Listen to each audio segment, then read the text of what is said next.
Salut à tous. Alors aujourd'hui, je voudrais vous faire une nouvelle vidéo concernant la nouvelle une de The Economist. The Economist qui est un journal par excellence, un porte-parole par excellence de l'élite occulte qui dirige ce monde. Et eh bien, leur nouvelle une, comme vous pouvez le voir, c'est The World in 2019, donc le monde en 2019.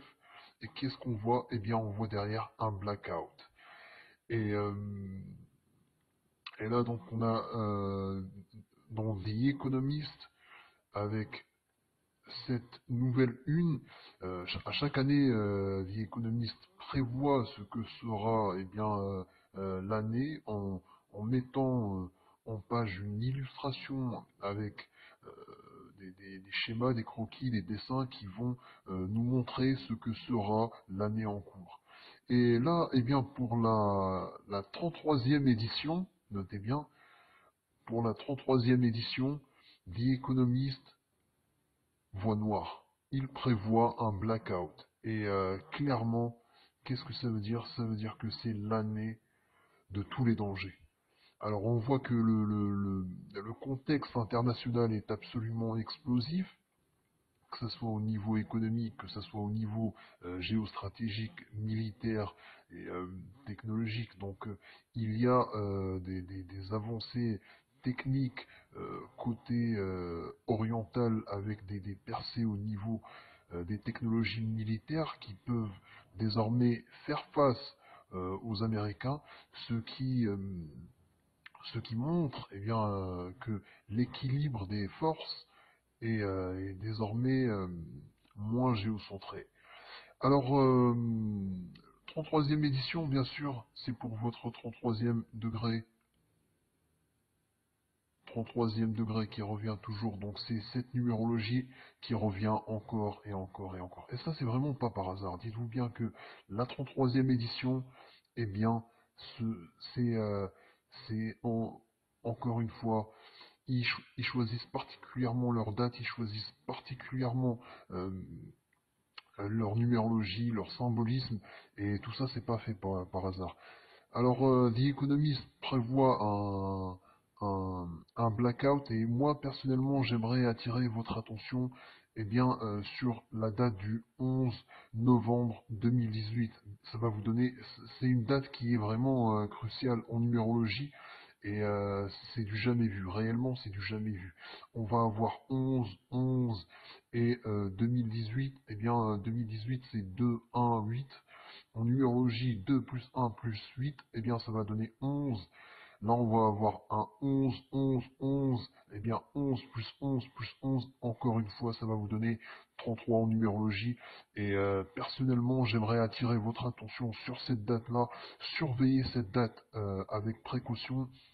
Bien sûr, récemment, j'ai fait une vidéo concernant le pont de Morandi qui a été explosé à la date du 33, je l'avais expliqué dans ma précédente vidéo, lorsque vous faisiez la numérologie de la date de l'explosion du pont de Morandi, eh bien encore une fois vous obtenez 33 en numérologie, comme je l'avais expliqué dans ma vidéo. Tout ça pour dire que c'était pas un accident, c'était entièrement calculé par cette élite luciférienne. Alors là vous avez The Economist qui en 1988 nous avait fait la même une qui prévoit l'année en cours, sauf que celle-là, elle est beaucoup plus intéressante. Et ils avaient prédit en 2018 la mise en place, d'une monnaie mondiale. Et là, vous voyez, qu'est-ce que vous voyez? C'est très très intéressant. Notez bien ça, c'est très intéressant. Par la suite, je vous expliquerai pourquoi. Notez bien, vous voyez le dollar qui est en feu, et là, vous voyez une monnaie en or. Elle est brillante, c'est vraiment, ça ressemble à de l'or. C'est pas en argent, c'est de l'or. Et c'est très intéressant, et elle s'appelle le phénix.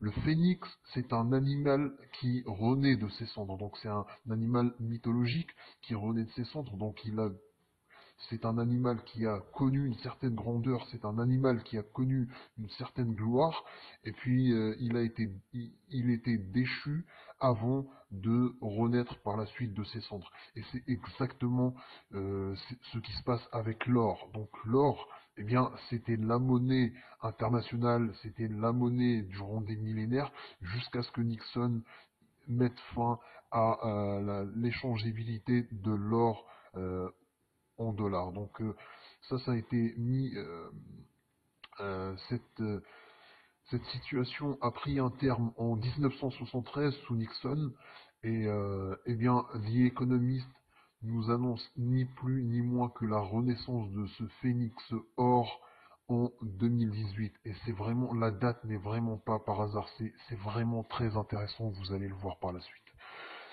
Et donc, The Economist a chaque année prédit ou mis en place des illustrations pour illustrer eh bien, le contexte géopolitique, géostratégique mondial, et pour essayer de donner eh bien, des clés euh, aux chercheurs de vérité, ou bien à ceux qui étaient intéressés par l'agenda du nouvel ordre mondial. Et clairement, ils peuvent clairement se permettre de faire ce genre d'illustration, parce que la majorité des gens ne suivent pas, la majorité des gens, eh bien, ne s'intéressent pas à ça, et ils savent parfaitement que en face d'eux, ils ont des zombies.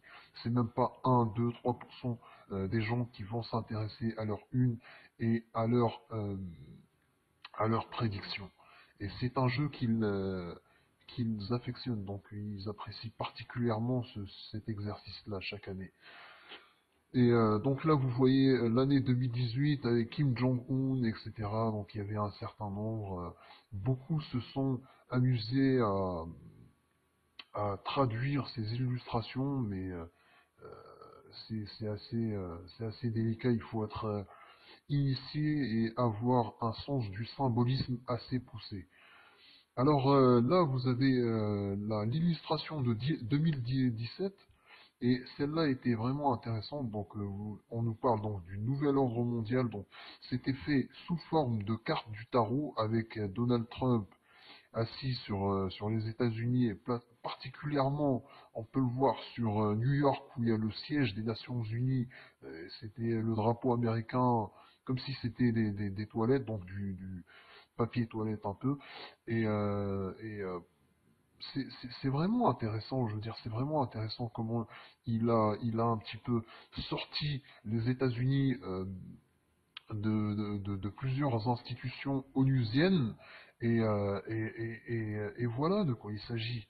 Et c'était vraiment prédit derrière, c'était vraiment prédit. Donc, et puis il y avait d'autres cartes plus occultes. Donc ici on voit The Wheel of Fortune, donc la roue de la fortune, avec Marine Le Pen, etc., Merkel, et l'extrême droite hollandaise. Et puis les stars qui nous décrivent un peu des youtubeurs, à mon sens. Et puis The Magician, celui-là, certains disent que c'est l'antéchrist.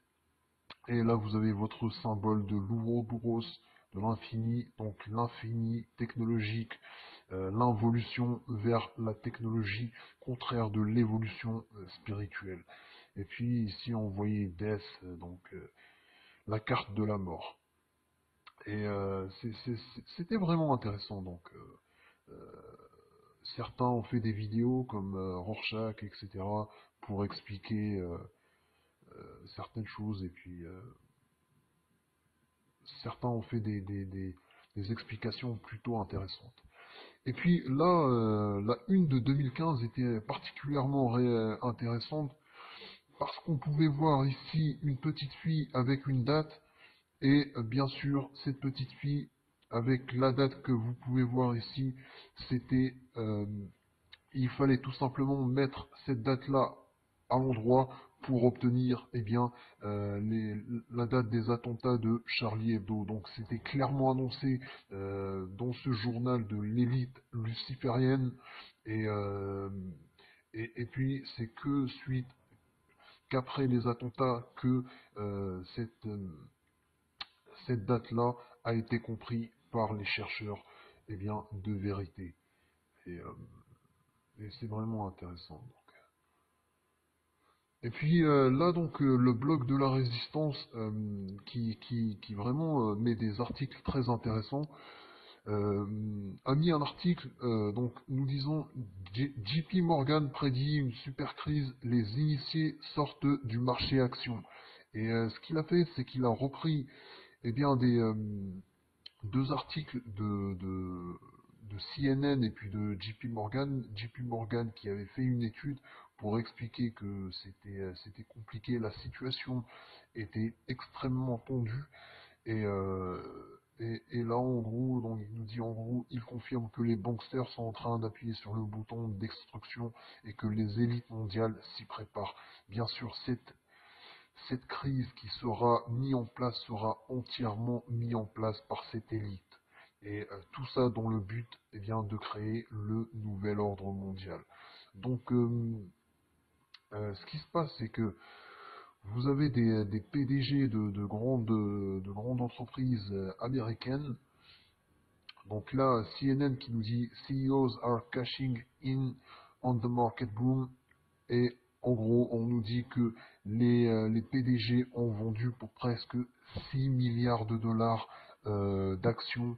Et c'était le plus haut depuis 10 ans pour le mois de septembre. Et donc tout ça pour vous dire que la rentrée a été mouvementée, les rats semblent quitter le navire, ce qui veut dire que clairement on va faire face euh, à une situation extrêmement tendue en termes économiques. Et puis par la suite, vous avez aussi JP Morgan JP Morgan qui spécule énormément sur les matières premières, qui nous a fait un rapport nous expliquant que la véritable bombe concerne la dette. Donc la dette ne cesse de grimper et les États sont littéralement shootés à la dette. Donc par exemple la dette française est à 100% eh bien, du PIB français. C'est vraiment du jamais vu. Il y a 10 ans de ça, on était à 85%, désormais on est à 100%, même 101%, et la dette n'arrête pas d'exploser. La dette grecque a explosé, la dette italienne a explosé, les dettes ne font qu'exploser. Et littéralement, cette situation est une véritable bombe à retardement, parce que c'est d'ailleurs, il faut le dire, c'est une dette qui est créée de toutes pièces, c'est une dette artificielle qui est entièrement créée, qui a été entièrement créée par l'élite, et bien sûr, on se retrouve à payer des intérêts absolument mirobolants, et donc cette dette est clairement impayable. Tout simplement, il faut dire ce qui est, mais si on continue à jouer le jeu économique, eh bien, cette dette est une véritable bombe à retardement pour l'économie mondiale. Tôt ou tard, l'élite sonnera le glas et clairement, vous pouvez être sûr que la récré sera terminée. Et puis là, vous avez donc les échos qui nous dit le FMI redoute une nouvelle crise financière. Et donc le FMI, tout comme JP Morgan, met en garde contre une menace globale du système économique mondial. Et, euh, et ça, clairement, eh ben, c'est ce qui nous attend. Alors vous avez donc Contrepoint qui nous dit la prochaine crise sera celle des monnaies, et c'est exactement ça.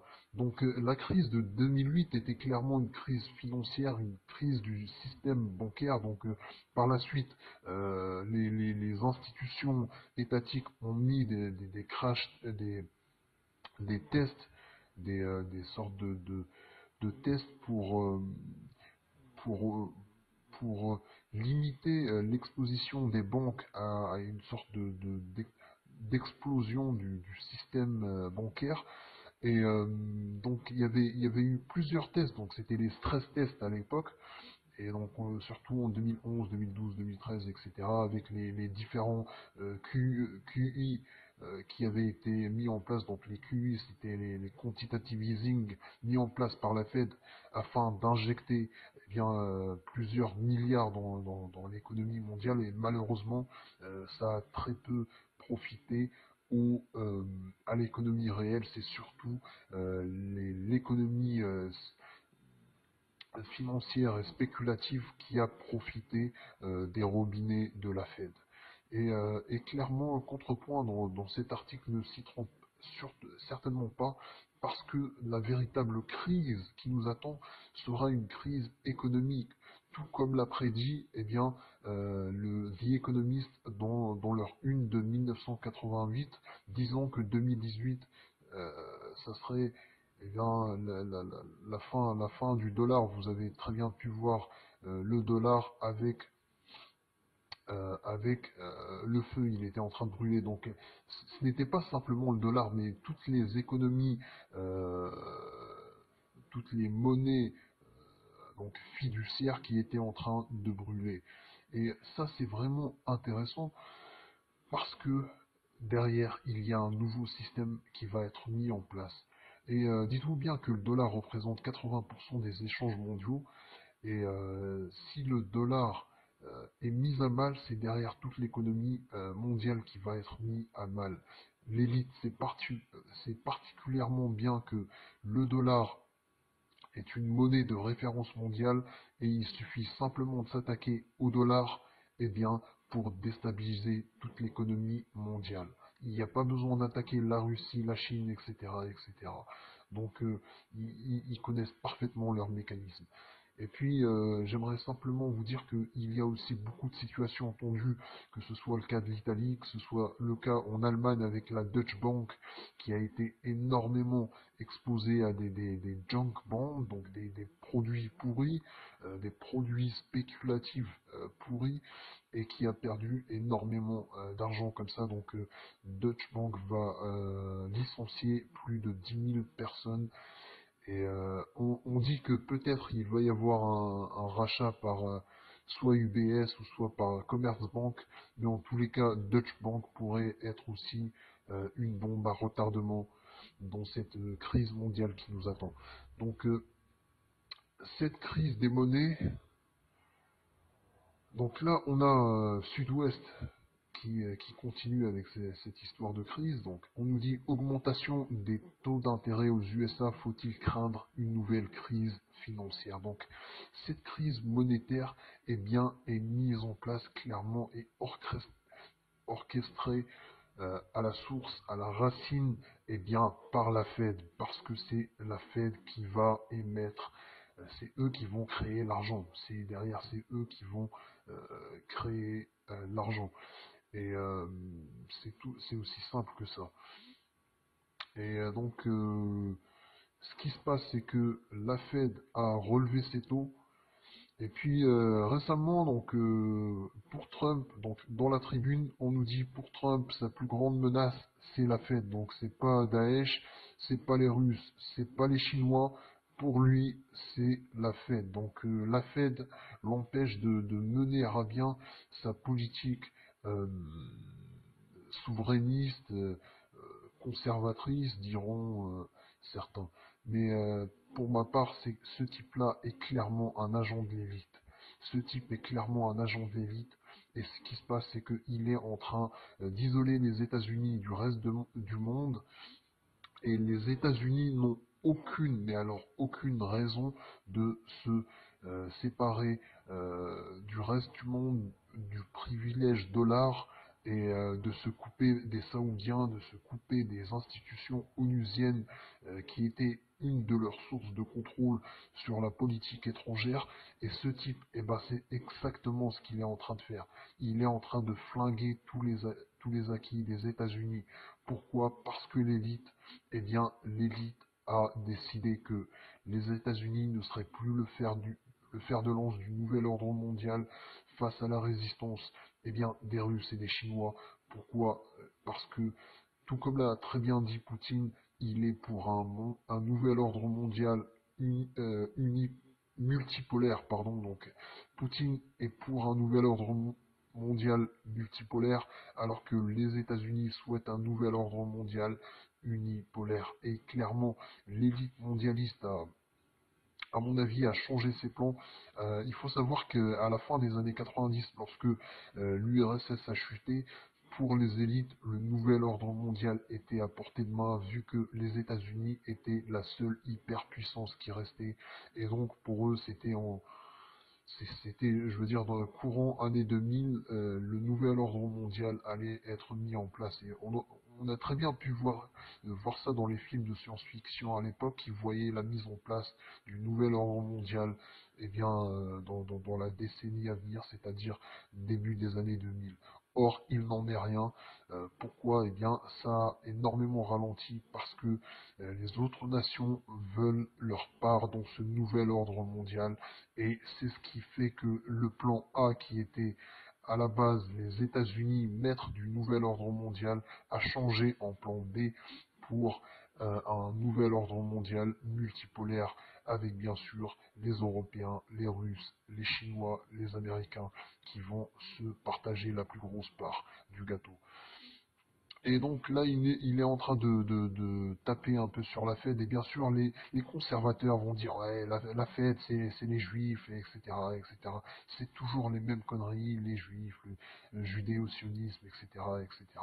Mais comme je vous l'ai très bien expliqué, lorsque vous entendez sionisme, comprenez la synagogue de Satan. C'est de ça qu'il s'agit réellement. Je veux dire, ces types-là, c'est pas les juifs, etc.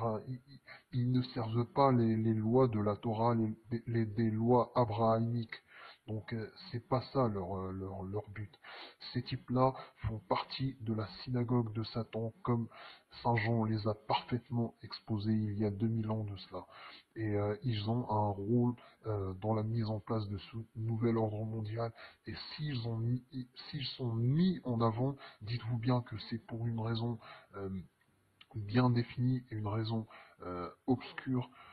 Et là, on voit qui est-ce qui tient? Eh bien, la Fed. Eh bien, voilà qui est-ce qui tient la Fed. Pourquoi tout ça c'est n'importe quoi? Parce que derrière, c'est l'élite mondialiste qui tient la Fed. C'est les Rothschild qui tiennent, c'est les Warburg, c'est les Lehman Brothers qui a été coulé donc en 2008.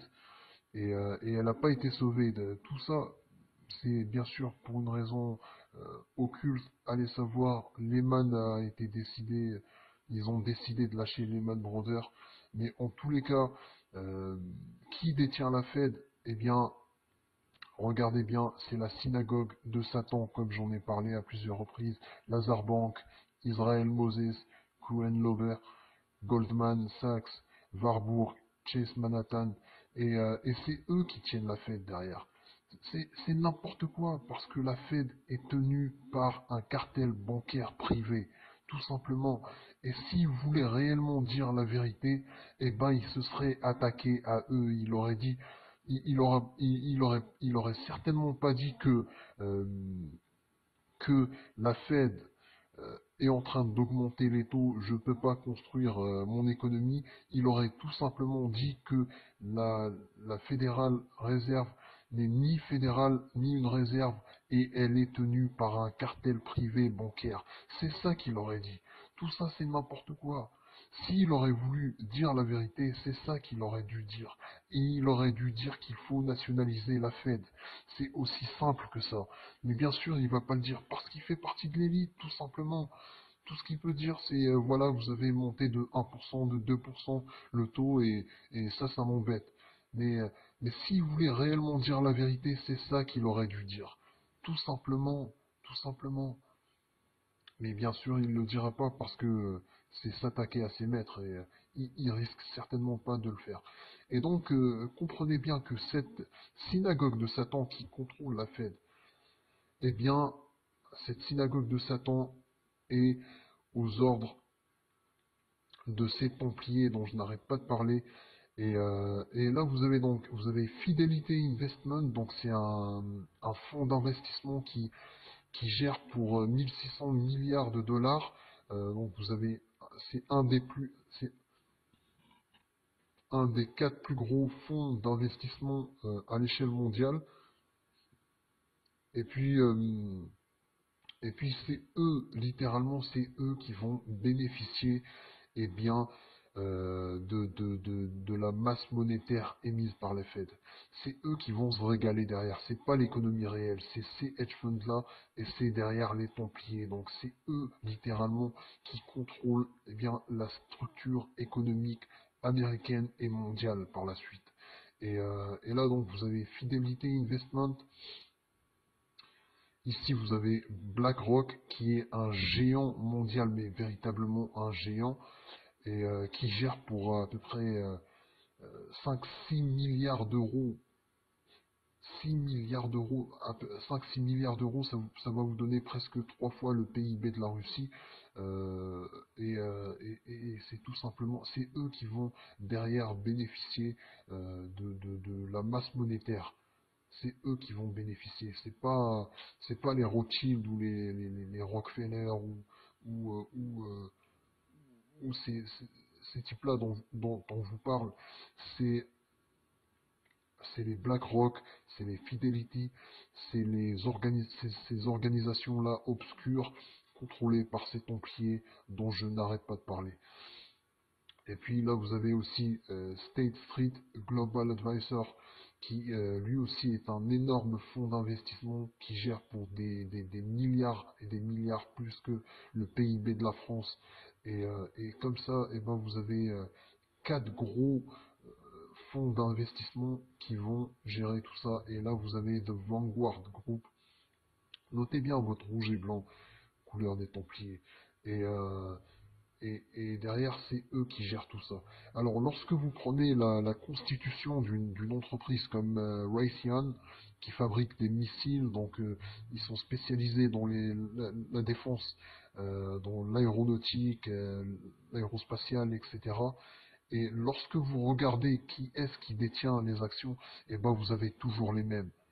The Vanguard Group, BlackRock, Fidelity, et c'est toujours les mêmes qui vont revenir.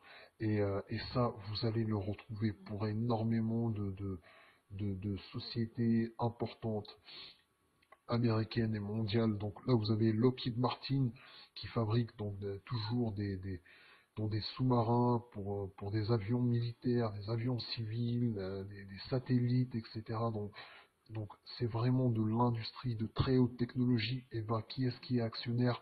C'est The Vanguard Group, BlackRock, et c'est toujours les mêmes qui reviennent. C'est vraiment les mêmes noms qui reviennent encore et encore.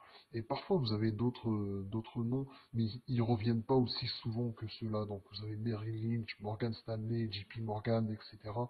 Mais les plus gros, c'est toujours ces entités, euh, ces entités, ces nébuleuses qui gèrent tout ça. Et là, vous avez General Dynamics, pareil, donc dans le domaine de la défense, télécommunications, etc., etc., vraiment des domaines de pointe. Eh bien, qu'est-ce que vous avez? The Vanguard Group, BlackRock, Fidelity Investment, et c'est toujours les mêmes qui vont tourner. C'est vraiment, c'est comme ça qu'ils gèrent l'économie mondiale. Ils ont un pourcentage d'à peu près tout, et puis ils reçoivent de la monnaie de la Fed. Et, euh, Et malheureusement, beaucoup de personnes vont penser que c'est la Fed, c'est les Rothschild, etc. C'est eux qui vont contrôler l'économie mondiale. Mais derrière, c'est ces fonds d'investissement qui sont extrêmement puissants et qui contrôlent tout ça. Donc vous avez encore une fois là pour Northrop Grumman qui, pareil, donc ils font des radars, ils travaillent dans l'aérien, dans des énormes infrastructures. Et, euh, Et encore une fois, eh ben, vous avez The Vanguard Group, BlackRock, Fidelity Investment, et c'est toujours les mêmes qui reviennent, c'est toujours les mêmes. Et là, vous n'allez pas voir Rothschild, Rockefeller Bank, etc. Parfois, souvent, vous allez voir JPM, mais surtout, ceux qui sont derrière tout ça, eh ben, c'est eux, comme je vous l'ai dit. Et, euh, et donc, dans le même style, vous avez General Atomics qui, comme vous pouvez le voir ici, vous avez la croix des Templiers, et c'est eux qui gèrent le système-là, qui gèrent ce système-là. Et là, vous voyez, donc, ils fabriquent des drones, des avions de combat, etc. Et comprenez bien que ces Templiers lucifériens, donc le temple de Lucifer, contrôle cette économie mondiale, et la synagogue de Satan, eh bien, émet ses bons du trésor, et émet le flux monétaire, mais derrière, ce n'est pas eux qui vont contrôler l'économie mondiale. C'est vraiment ça que je souhaiterais vous transmettre. Et puis, il y a un récent article qui est apparu sur Forbes, nous disant, après 34 ans, nous avons un nouveau amendement qui va relier le dollar à l'or. Et donc ça, c'est Forbes qui nous dit ça. Et ce qui se passe, c'est que le Congrès, eh bien Forbes nous fait un petit historique, etc., nous parle de la fin de la convertibilité de l'or, du dollar en or, et puis vous avez eh bien